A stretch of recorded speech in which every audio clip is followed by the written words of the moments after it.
we've got Herb Ring, National Food Service Director of a little company you might know called Hershey. You ever hear this, Jimbo? I brought a little prop just to have a little prop here, you know?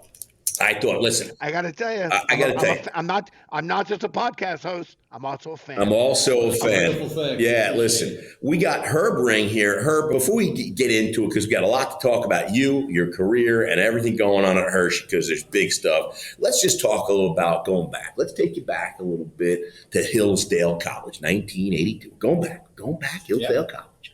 You're young, you're innocent, you're naive. You didn't want to go to Hillsdale, but your parents said you got to go to Hillsdale. That's true. You got a scholarship for Hillsdale, and they sent you there. And then you start working for Smucker's. You're working at Smucker's. You love jam. You love J.M. Smucker. And you're there for a couple of years, and you fall in love with food service. You wanted to be a professional golfer, but you weren't so sure that wasn't going to be a career path, the golf thing. So you left Smucker, and you go to Hershey. 20 years later, we're sitting here in Scottsdale, Arizona, IFMA. Tell us how it all started. Tell us how so 1982 Hillsdale. Did I get it all right? Did I get it right? We missed one job, but I'll fill you in. You missed one job. All right, let's go. Talk to us. I was at Hillsdale, and you're right. My golf game was not strong. Nor was my baseball game. I basically sat the bench for a few years. Me too, Phil. Everyone needs a good bench warmer. Oh, I'm telling you. And I was that guy. But coming out of school, I started working for a company that no longer exists called Lily Tulip.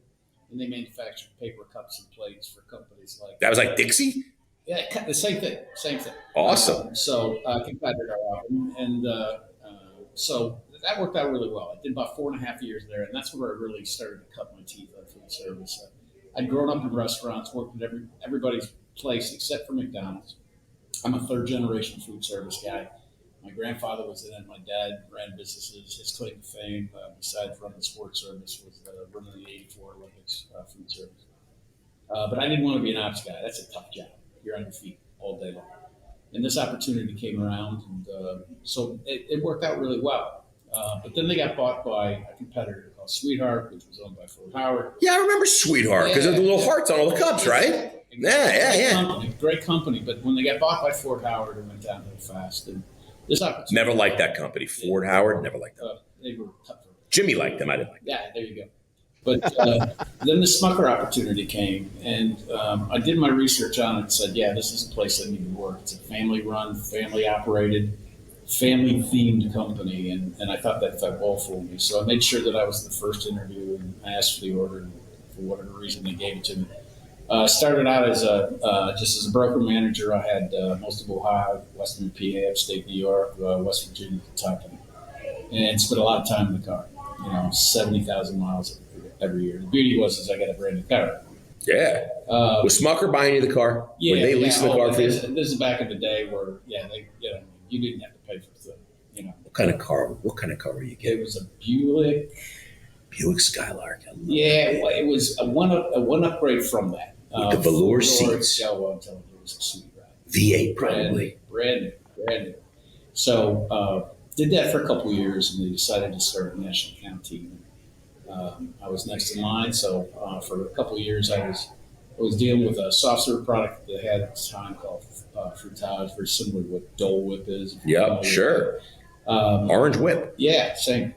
And then from there started calling on Aramark Select, so all the non-commercial stuff. Yep. And I had a lot of fun doing it. And it must have made sense for them because then they sent me out to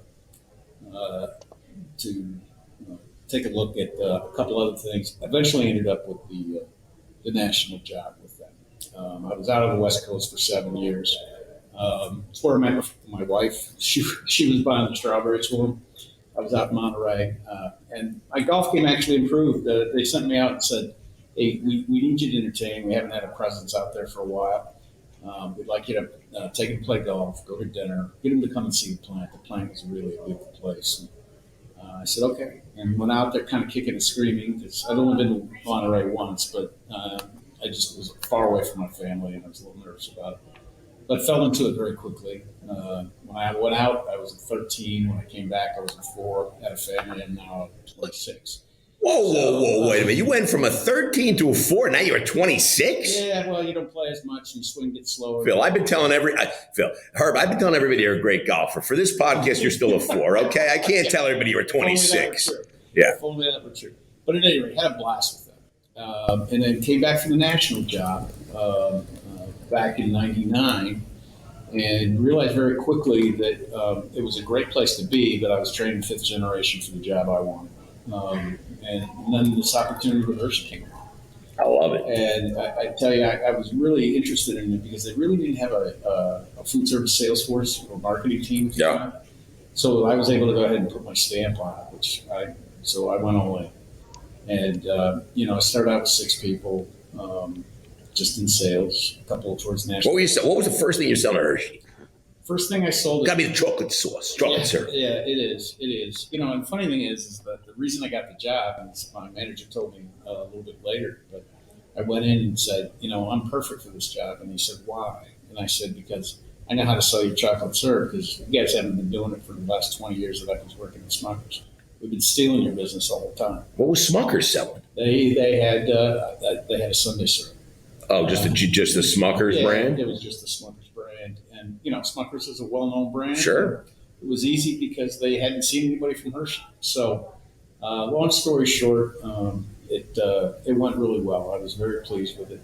A little nervous about moving to Hershey because we thought it was the end of the earth. But so did you move to Hershey, PA? Yeah, we did. Do you have a lifetime pass to the park? We used to get yearly passes. The kids are a little older now, so we don't do that. Well, Jimmy's got a 7-year-old, so if you have an extra pass, Sylvie's never been there. No one has. So, Jimbo!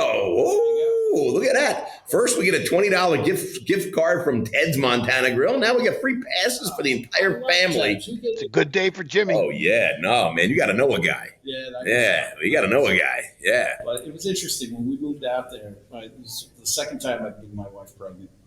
And my son was 4, my daughter was on the way. We got out there and didn't really know the area, and we're both foodies. And, so once we got acclimated, after a couple of years, we realized, wow, what a great place to raise a family. The few times that you can travel when you get a young family, we're 3 hours by train to the city, an hour and a half to Philly, hour 15 to Baltimore, 2.5 to DC. And plus just living in the area, and then the whole restaurant scene changed there. Yeah. My team began to grow. Our business really took off. We started with nothing, and now we're a little bit more than a blip on the total retail scene of Hershey. So we're pleased with the way it's gone. I tell you, the companies are very similar in that they really believe in family beliefs. It's all family first. Right. Smucker's really ingrained that in me, and the Hershey company is the same way.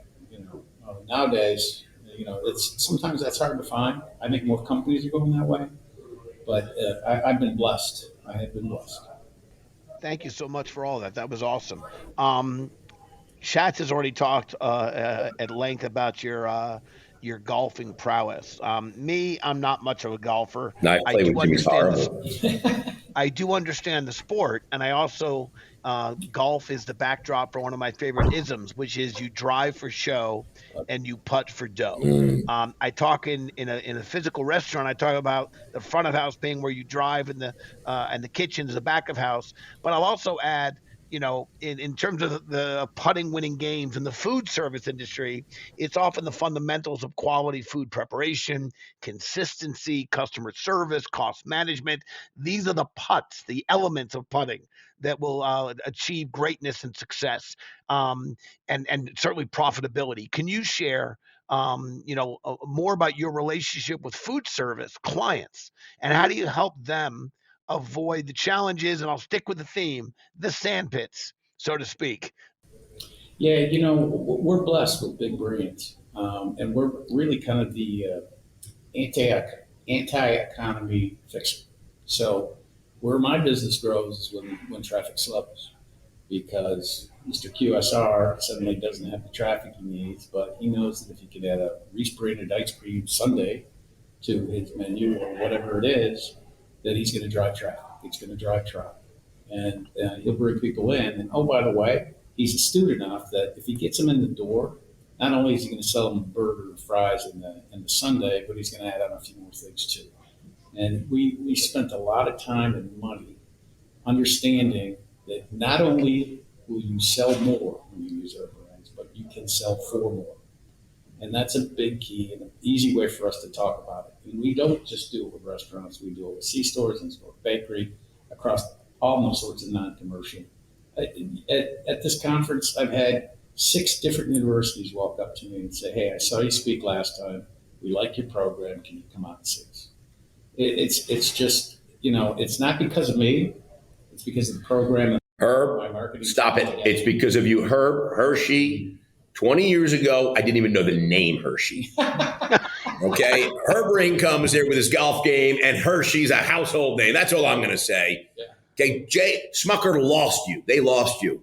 And now I don't know who Smucker is. I don't even know. I do like their jam, I must say. I do like their jam. They do a great job with their products. They really do. Listen, something, we've seen a huge uptick in food service suppliers. Really, it's an industry. Look, the hospitality industry has not been very forward thinking when it comes to technology. It's not a very technologically advanced. And I bring that up because, being restaurant operators, I've seen it on the supply side, on the purchasing. It's like it's still done very much the old way. It really hasn't changed much. And I think now we're starting to see food service suppliers starting to embrace technology and finally incorporating tech and innovation into their core business goals and strategy.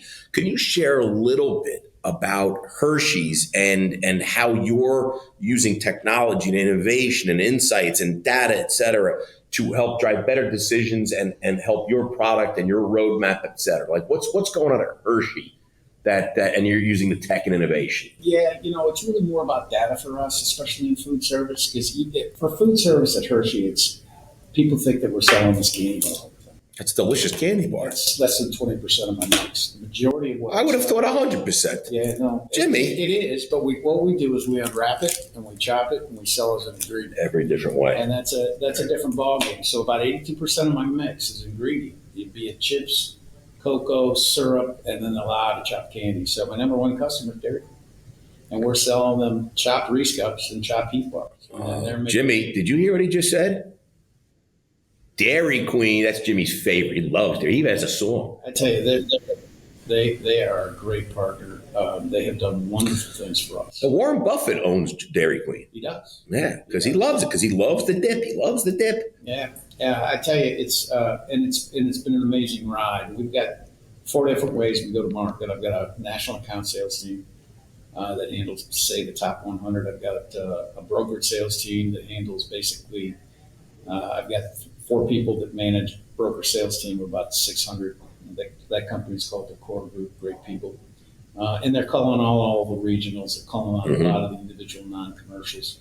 I've got an Omni team that my national account guy Al Adams runs. He also runs our marketing. And then finally, we go to market through what I'll refer to as industrial. We used to call it third-party manufacturers. So a good way to explain it is if you go to Burger King and you look at the dessert menu, there's a Hershey Sundae pie. They had the menu long before I was with Hershey. Yep. I'm just glad I didn't screw it up, except we don't sell pie. We sell the ingredients to Schwann's, who makes the pie. Right. To Burger King. Yes, they're buying like tankers full of your stuff. Exactly. And so when the epiphany that my team had was, if we're doing it there, why can't we do it in in-store bakery? Why can't we do it in C-store bakery? So we're selling ingredients to David's Cookies or Hope's Cookies or Jimmy's Cookies or Aspire or whoever it is. Right. And they're manufacturing cookies for us, and they send them out, We're doing business with a company called Sterling out of Texas that does the Arby's Reese's chopped Reese's cookie. And that's the way we've expanded our business. Don't get me wrong, my confection business continues to chug along, sure, especially in non-commercial. I mean, it kind of sells itself. If we can, we used to walk around with a case for candy because especially when you went into a non-com smaller operator. He'd rather sell a muffin and make 56%, or candy bar is not going to make that much. Right. And I couldn't blame him. But we just pitched him on why not have both. You're going to have the muffin in the bakery case. Put a sleeve on the counter right next to the register, That's not anything that I thought of. That's been ingrained in the company. Well, I'm giving you credit for it, Herb, because you're on the podcast. Okay, that was Herb's idea. Okay, you guys. Just after Milton Hershey hired me back in 1907. Yes. You heard that. Everybody. So it's been, just to finish off, it's just all been about data. It really has. And I got to really thank Al Adams, the brainchild behind all that, pulling all that information. He's just done a wonderful job. Well, he's not on our podcast right now, so we can't give him credit. Okay. Yeah. This is the Herb podcast, right? There's a Herb ring. Okay. I'll tell him. Yeah, exactly. Well, what I was going to add, and you guys kind of just touched on it a little bit, but one of my favorite trends and something, I think, Shats, you pioneered this, is using fun, nostalgic ingredients for LTOs, limited time offers. When we had our Big Daddy's Diner, Shatsy was the master Thank you. of using these nostalgic ingredients to create these LTOs. We recently had our friend James O'Reilly from Smoky Bones on the podcast, and he shared their Twizzle for a Shizzle, a milkshake featuring the Twizzler. And of course, Kraft ice creams made with Reese's and Milk Duds. You just talked about DQ. And I will spare you the Dairy Queen song I have. But Herb, can you share a little more about how your customers are incorporating Hershey's products, both in and out of the box ways that really kind of create incremental value for them and their guests? Well, the one you just hit on, and I wish we could still do it, was using this Twizzler as a straw. Chachi, if you did that, you were ahead of the curve. But I tell you what, we used to have a longer piece, right? And once the concern was you give it to them and it's a wrap, they unwrap, and it's kind of flexible. Well, once you put it in the ice cream, as that thing became rigid enough you could just suck. The straw through it. Yeah. And it was a perfect vessel. And unfortunately, we changed the size of it, and so we no longer do that unless it's a really short shake. Right. But some of the other things we think about are, how do we take those ingredients that everybody knows and has loved and grown up with, and put them in a nostalgic form. So, but do a certain twist to it. So last year during the Gold and Silver Plate Awards, basically the Oscars of Foodservice. Yes, yeah, that's in Chicago, right? Right. Yeah, we were there. We were at the train station. Beautiful night. At any rate, we sponsored a martini bar with the Hershey's Chocolate Martini. And, you wouldn't think of that. It's not anything we really publicize as an organization. But I tell you what, it was a huge hit. And now we've got people. How could that not be a huge hit? A chocolate martini? I mean, look what's doing the espresso martinis right now. You forget about it. Yeah. And last night we served Reese's bourbon and that. Yeah, man, everyone loves that stuff. So it's just little tweaks outside the box. We don't want to go too far. That's just not where we're at. But we do want to go far enough that people will look at it and go, I'm going to take a look at that. And, there's this whole trend. I'm not sure if it's a trend yet or a fad, but the over-the-top shakes, right? Yeah. You go and you get this big shake in a huge mug, and it's got a whole slice of pie in it here, scoop of ice cream there. It takes 16 people to eat. It's Instagrammable, man. It's got to be Instagrammable. That's it. That's it. If it doesn't show there, it doesn't show. Yeah, they would literally just take a Hershey bar, just stick the whole Hershey bar right in it. Yeah, I love it. I think it's awesome.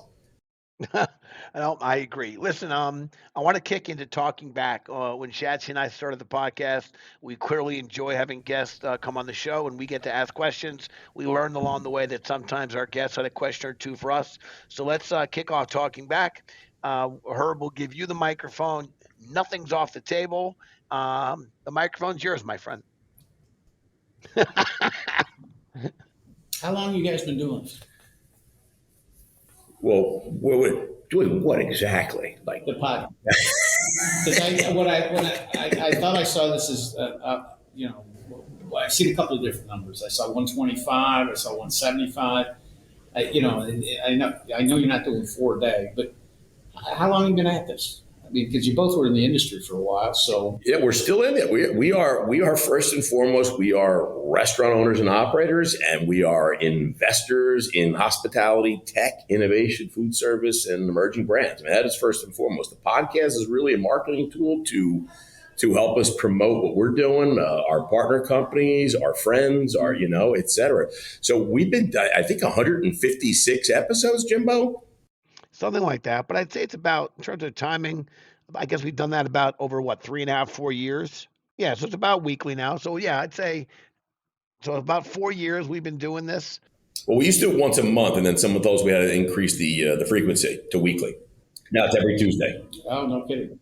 The podcast, that is, and as Shatsy just alluded to, we find that it's a great way for us to communicate with our growing audience and really a community, and to now bring interesting folks from different parts of this amazing industry, and have them speak on it. Not just a restaurant operator, not just a technology person, but now manufacturers, and then the different roles they play in this ecosystem. So it's become a dedicated podcast for the industry, by the industry, and really having a good time over the last 4 years. Running the podcast. I will say, I guess this is a backwards compliment, or maybe just a compliment to the podcast, but somebody asked me if Branded was a podcast company. And I said, no, we're a hospitality company. And the podcast is one of the levers we use to bring to light this industry that we love. Yeah. No, that makes sense. We're having a great time doing it, I got to tell you. And I think for us, the ability, as Jimmy said, to bring to light all the different components of the industry, it's a very complex business. A customer comes into a restaurant, as you just said, they come in and they order something. A lot of thought went into getting that ice cream or that chocolate or that hamburger or the sauce or the dressing, whatever. A lot of thought went into it. There's a lot of ingredients in that. I met some of the spice folks here at McCormick, and you just don't think about, you think about McCormick and you think about spices, and you think about, you go to the supermarket and you buy some oregano and you buy some pepper and some salt and garlic powder for your your cupboard in your house. You don't think about how many truckloads that they are selling to the people that are manufacturing, whatever, maybe chicken fingers or whatever it is. I mean, in restaurants, we're using, we're buying big jugs of pepper and salt and garlic powder, onion powder. It's crazy. So the ingredients is a crazy part of the business. So anyway, we're having a blast. Listen, I know you got to get back to selling more Hershey stuff, so I got to finish up. We got the spices right. Okay, Herb? All right, spices right. Jimmy knows a little something about pricing of a lot of fast food and fast casual foods, because he travels a lot and he likes to eat. Okay. And Herb, I get the sense you travel a lot and you know a little something too. So we're going to do prices right. Okay. I'm going to give you an item from Wingstop. Okay, great restaurant, great wings. They have like 5,000 different sauces. Okay, from Wingstop, one of Jimmy's favorites. Okay, and price right rules are in effect. You cannot go over. Okay, here we go. So the wing combo meal at Wingstop, which includes 6 boneless or classic wings, Jimmy. They can be classic or boneless. Up to 2 flavors, just 2 flavors, a regular fry and a 20-ounce Pepsi. What is your best guess in dollars and cents for the wing combo meal at Wingstop? Again, 6 boneless or classic wings, 2 flavors, regular fry, and a 20-ounce Pepsi. Best guess, dollars and cents.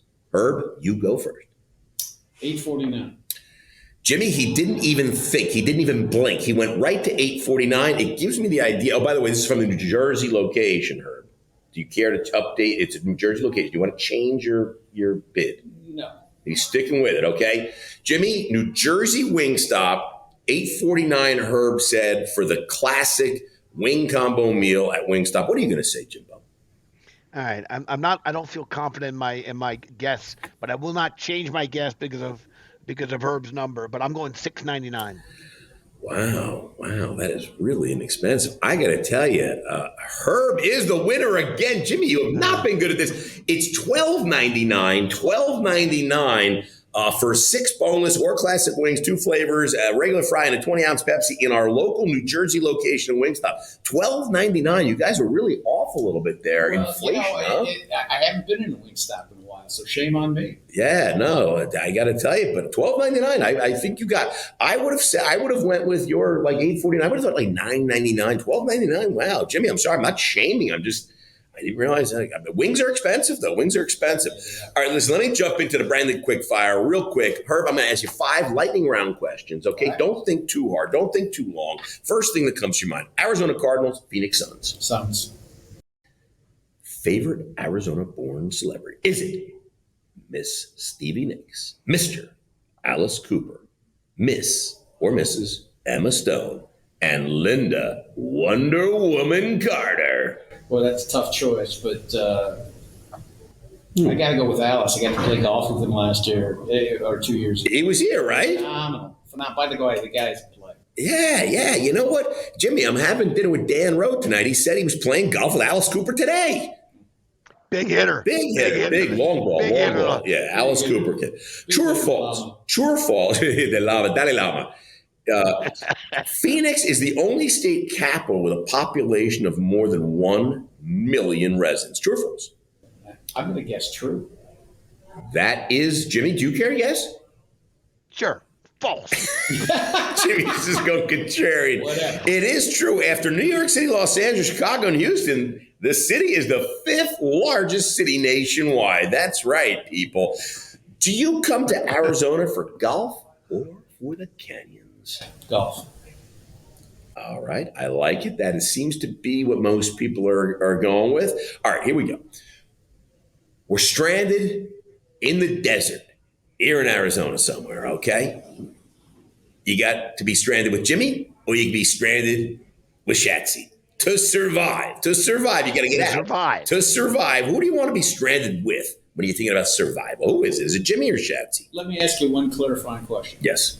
Who ran the back of the house between you two guys? Ooh, well, I got to tell you. Not Jimmy. Yeah, I mean, I did a lot of back of the house stuff. I did a lot of back of the house stuff. I don't say I ran the back of the house. I didn't run the back of the house. Well, one of you had responsibility for front, one had back. Whoever had back, that's who I'm with. Shatsy had much more resposibility back of the house than I did. Jimmy was very clear. Yeah, Jimmy was just, and today, to be clear, today Jimmy just eats and drinks. That's right. He has absolutely zero responsibility in the restaurants. Yes, he has zero responsibility. Despite how much time I spend in the stores. Yes. Well, listen, I got to tell you, I love it. Jimbo, another fantastic guest, bringing Hershey's to life with Mr. Herb Ring. I mean, just awesome. Jimbo, any final thoughts? Yeah, so let me bring this special episode to a close. And Herb, thank you so much for bringing your great insights and sharing views, not just for Herb, but for all of our guests today. We are very fortunate on this on the road episode of the Hospitality Hangout, IFMA edition, Arizona edition.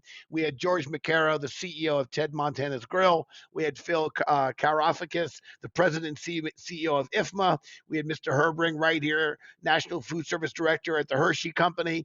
And what I would simply say, if any of our listeners would like to connect with these guests and friends of Branded, please email the podcast team at podcast@brandedstrategic.com, and we'd be happy to make a connection for you. To Herb specifically as the last guest today, thank you so much. We know your dance card and your schedule is so busy out at the conference, and we appreciate you taking a break and joining us for some laughs, but more importantly, for sharing some great insights about the industry and about what Hershey's doing. So on behalf of myself, your finance guy, appreciation to you and all our guests today. And I'll pass it back to my boy Shatsy to close us out. And thank you, Shatsy, the restaurant guy. Just got a final thought. If you want to find out about Hershey, go to Hersheyland.com, right? Yes. Hersheyland.com. By the way, fabulous park. They got food service. They do it all. Check out Hersheyland.com. And if you haven't subscribed, Jimmy, thehospitalityheadline.com. It is our weekly newsletter. It comes out every Saturday morning, now 1 hour earlier due to the time change. Sure. It is 1 hour early. So due to the time change, it is now coming out at 5:33 a.m. That is Eastern Daylight Time every Saturday morning. Herb, I implore you to subscribe to that. Cheers, everybody. Cheers, guys. Thank you.